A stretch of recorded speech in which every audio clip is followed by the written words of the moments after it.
Olá, gente querida, seja muito bem-vindo a mais um vídeo. Eu sou Ricardo Rick e este aqui é o meu canal no YouTube, Ativando a Sua Fé. Que Deus possa abençoar a sua casa, abençoar a sua família e Deus possa te trazer paz. Hoje, para a nossa meditação, eu trouxe aqui no livro de Apocalipse, né, na sequência da mensagem do vídeo anterior, no capítulo 2 e o versículo de número 1 a seguir. Vamos fazer a leitura da palavra do Senhor. Eu sei que tem muitas pessoas que não gostam de ler o livro de Apocalipse, inclusive pessoas que são evangélicas, pessoas que são cristãs, elas não gostam de ler, porque o livro de Apocalipse é um livro muito forte. Mas quando se trata da palavra de Deus, nós não podemos fazer vistas grossas, nós não podemos tampar o sol com a peneira, tá? Porque a palavra de Deus, independente de qualquer situação, de qualquer maneira, ela vai se cumprir. A palavra do Senhor, ela diz: passarás os céus e a terra, mas as minhas palavras não hão de passar. E este é o meu conselho para você. Se você é cristão, se você frequenta uma comunidade, se você professa a sua fé, eu quero aqui te encorajar a ler o livro de Apocalipse. Porque o livro de Apocalipse, ele tem três tempos. Ele é passado, presente e futuro. Então, nós não devemos deixar de ler o livro de Apocalipse. Então, hoje nós vamos ler, né, a respeito da primeira carta às 7 igrejas, né, que Deus falou com o apóstolo João. E a primeira carta é direcionada à igreja de Efésios, né? Diz assim na palavra do Senhor, Apocalipse, capítulo 2, versículo 1 a seguir. Escreve ao anjo da igreja que está em Efeso. Isto diz aquele que tem na sua destra as 7 estrelas, que anda no meio dos 7 castiçais de ouro. Aqui Jesus, né, ele está se identificando. Eu sou o dono da igreja, é eu quem mando, é eu quem dou as ordens à igreja, porque a igreja é do Senhor Jesus Cristo, a igreja é dele, a igreja não é de homens e nem de mulheres. Deus confia a sua obra na mão de pessoas, mas a igreja é do Senhor. E como prova que a igreja é do Senhor Jesus Cristo, ele prometeu: eu vou para o Pai, mas eu vou voltar e vou buscar a minha igreja, vou buscar os escolhidos. Aonde eu estiver, eu quero que vocês também estejam juntamente comigo. Então, para você que acha que pode mandar na igreja, antes de qualquer coisa, lembre-se que a igreja é a noiva do Cordeiro. A igreja é a noiva do Senhor Jesus Cristo. A igreja, ela tem um dono, e o dono da igreja é Jesus, porque foi ele que morreu na cruz por todos aqueles que se arrepender dos seus pecados, por toda a humanidade. E todo aquele que se arrepender dos seus pecados, Deus está de braços abertos. Ok? Então, Jesus, ele está se identificando: eu sou o dono, eu sou, né? Aqui, ó, isto diz aquele que tem na sua destra as 7 estrelas, que anda no meio dos 7 castiçais de ouro. E ele chega e diz assim: eu sei as tuas obras, né? Se são obras boas, se são obras ruins, mas ele está falando: eu sei as tuas obras e o teu trabalho e a tua paciência, e que não podes sofrer os maus, e puseste à prova os que dizem ser apóstolo e o não são, e tu os achaste mentirosos. Ou seja, a igreja que estava em Éfeso, ela tinha algo que o Senhor Jesus ele identifica. Ele chega e dá para a igreja um elogio. Ele fala assim, ó, aquelas pessoas que se dizem apóstolo, aquelas pessoas que usam de má fé, aquelas pessoas que estão ali, mas que não estão praticando uma boa obra, você puseste à prova, você não entraste no meio daquelas pessoas que são falsas. Capítulo 3. E sofreste e tens paciência, porque a igreja naquela época sofreu perseguição, né? A igreja naquela época foi perseguida. Hoje nós temos a liberdade de pregar o evangelho, nós temos a liberdade de falar no amor de Deus, de falar no nome de Jesus Cristo, mas naquela época a situação era outra. As pessoas eram perseguidas, eram mortas, eram apedrejadas. E sofreste e tens paciência, e trabalhaste, cá em cima, pelo meu nome, e não te cansaste. Ou seja, pelo nome do Senhor Jesus Cristo, a igreja, mesmo passando perseguição, não cansaste, mas ela perseverou pregando o evangelho, as doutrinas que Cristo quis implantar no nosso meio. Só que depois, Jesus, depois de elogiar a igreja de Efésios, no capítulo 4, ele diz assim: tenho, porém, contra ti, que deixaste o teu primeiro amor. A Bíblia vai dizer que não adianta o homem dar tudo o que ele tem.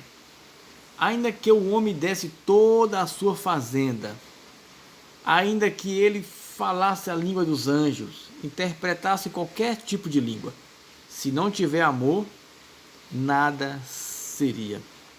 Então, tenho, porém, contra ti que deixaste o teu primeiro amor. Talvez você que está me assistindo agora lembra quando você se converteu. Vou dar um exemplo aqui, porque aqui Jesus está falando para a igreja, e agora eu quero transmitir a minha fala diretamente para você. Você lembra quando você se converteu, que você tinha aquele fogo, aquela vontade, aquela ansiedade de orar, aquela ansiedade de falar do nome de Jesus para as outras pessoas, de pregar o evangelho? Muitas das vezes você acordava de madrugada, né? E dobrava os joelhos para orar, para falar com Deus, 3 horas da manhã, 2 horas da manhã. E o bom da palavra é que ela corta dos dois lados, né? Primeiro ela corta para o meu lado, e depois ela corta para o lado de lá. É que nem uma espada. A palavra de Deus é uma espada de 2 gumes, penetra até a divisão da alma e do espírito, e é apta para discernir todos os pensamentos e intenções do coração. Então a palavra de Deus é assim, ela corta para o lado de cá, para o meu lado, mas corta para o lado de lá, ela corta para os dois lados. Então, no caminhar, no decorrer da caminhada, muitas das vezes nós esfriamos o nosso amor. Então, a igreja de Efésios estava assim, eles batiam de frente com as pessoas que não tinham compromisso, mas o amor dela estava se esfriando. E depois Jesus dá conselhos para a igreja de Efésios. Ele dá pelo menos 3 conselhos para aquela igreja.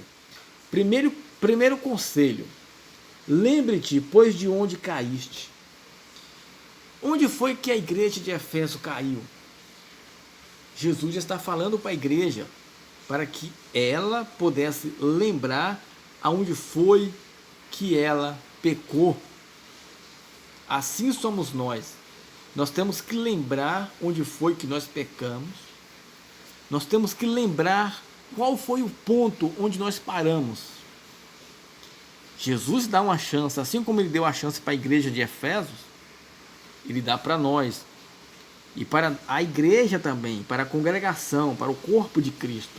Lembra-te, volte à memória. O que foi que você cometeu que fez você se afastar dos caminhos do Senhor? O que foi que você fez que fez você esfriar a sua fé? O que foi que você fez, o que foi que você praticou que fez com que você abandonasse a fé? Virou-se um apostata, aquela pessoa que abandona a fé.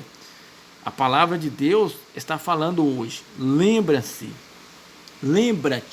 né? Lembra-te, pois, de onde caíste. E o segundo conselho, e arrepende-te. Então, depois que Jesus mandou a igreja lembrar de onde foi que ela caiu, o que foi que ela fez, ele dá um segundo conselho. Depois que você lembrar qual foste o seu pecado, eu tenho um outro conselho para você: arrependa-se. Porque arrependimento quer dizer mudança de comportamento, mudança de pensamento. Nós temos que mudar a nossa direção, ou seja, voltar atrás e pegar um novo caminho. Arrependa-te. Esta é a palavra que Deus mandou falar com a igreja de Éfeso, e pode ser que está servindo para aquela pessoa que está me assistindo, porque, como eu já disse, a palavra de Deus, ela corta por dois lados. E o terceiro conselho que Deus dá para a igreja de Efésios: depois que você lembrar onde você caiu, volta e arrependa-te. E depois que se arrepender, aqui ó, e pratica as primeiras obras. Ou seja, volte ao primeiro amor. Ó, e pratica as primeiras obras. Ou seja, volte ao primeiro amor. Primeiro você lembra onde você caiu. Depois que você lembra, você se arrepende. Depois que você se arrepende, você volta para o caminho e pratique as primeiras obras. Agora ele fala: e se você não fizer isso, olha o que é que vai acontecer. Ó, quando não brevemente a ti virei e tirarei do seu lugar o teu castiçal, o candeeiro, e se não te arrependeres. E o que foi que aconteceu com a igreja de Efésios? Ela não existe mais lá naquela região. Se eu não me engano, hoje fica na atual Turquia, onde os muçulmanos dominam ali. Então lá não tem religião, lá não tem igreja lá. Então a igreja de Efésios não se arrependeu e Deus tirou a igreja daquela região. E depois, olha o capítulo 6. Tens, porém, isto, que aborreces as obras dos nicolaítas, as quais eu também aborreço. Quem tem ouvidos, ouça o que o Espírito diz às igrejas. Ou seja, se não tiver o Espírito Santo, não tem como você ouvir a voz de Deus, que é direcionada tanto à igreja, tanto ao seu coração. Quem tem ouvidos, ouça o que o Espírito diz às igrejas. Quem tem ouvido, ouça o que o Espírito diz às igrejas. Então, esta palavra aqui foi direcionada para a igreja de Éfeso, porque Deus queria restaurar aquela igreja, porque tinha pontos positivos e tinha pontos negativos. Porém, a igreja de Éfeso não se arrependeu e Deus tirou a igreja de Efésios daquela região. Então, e depois no capítulo 7, ele fala: quem tem ouvidos, ouça o que o Espírito diz às igrejas. Se você tem o Espírito Santo, você ouve o que Deus está falando, porque é o Espírito Santo que produz a fé. A fé vem pelo ouvir, e o ouvir a palavra de Deus. Amém? Então esta é a palavra, este é o vídeo. Espero que você tenha gostado. Se você também discorda de algum comentário, de algo aqui, deixe aí o seu comentário. Se você ainda não se inscreveu em nosso canal, e este assunto é do seu interesse, se inscreva em nosso canal, ative as notificações, né? Ou melhor dizendo, ative o sininho aí, porque todas as vezes que eu postar os vídeos aqui, o YouTube vai te comunicar. E se você gostar, deixa o seu like. Se não gostou também, deixa o seu dislike. O importante é a sua participação. Que Deus te abençoe a sua casa, Deus abençoe a sua vida, e até o próximo vídeo com a segunda carta à igreja de Esmirna. Até o próximo vídeo, querendo Deus.